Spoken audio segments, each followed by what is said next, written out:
વડોદરા શહેરના મકરપુરા પોલીસ સ્ટેશનની હદમાં લાખો રૂપિયાનો ઇંગ્લિશ દારૂ ઝડપી પાડવામાં આવ્યો છે. આવનારા નવા વર્ષની ઉજવણીને લઈને શહેરમાં દારૂની પાર્ટીઓ ન થાય તે માટે વડોદરા શહેર પોલીસ દ્વારા સઘન ચેકિંગ અને વોચ ગોઠવવામાં આવી છે. 31 ડિસેમ્બરને લઈ શહેર પોલીસ સંપૂર્ણ ચાંપતી નજર રાખી રહી છે. તે દરમિયાન વહેલી સવારે માણેજા વિસ્તારમાં મકરપુરા પોલીસ દ્વારા વોચ ગોઠવવામાં આવી હતી. વોચ દરમિયાન બહારથી આવેલ એક કન્ટેનર ગાડીમાં દારૂનું કટિંગ કરવામાં આવતું હોવાનું સામે આવતા પોલીસે તાત્કાલિક રેડ કરી કાર્યવાહી હાથ ધરી હતી. પોલીસ રેડ દરમિયાન કન્ટેનરમાંથી લાખો રૂપિયાનો ઇંગ્લિશ દારૂ ઝડપી પાડવામાં આવ્યો હતો.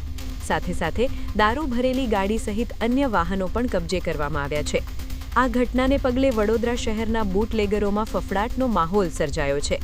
દારૂ ક્યાંથી આવ્યો હતો અને કોનો છે તે અંગે મકરપુરા પોલીસ દ્વારા વધુ તપાસ હાથ ધરવામાં આવી છે. નવા વર્ષની શરૂઆતમાં જ મકરપુરા પોલીસની સખ્ત કાર્યવાહીથી પોલીસની સતર્કતા અને કામગીરી સ્પષ્ટ જોવા મળી રહી છે.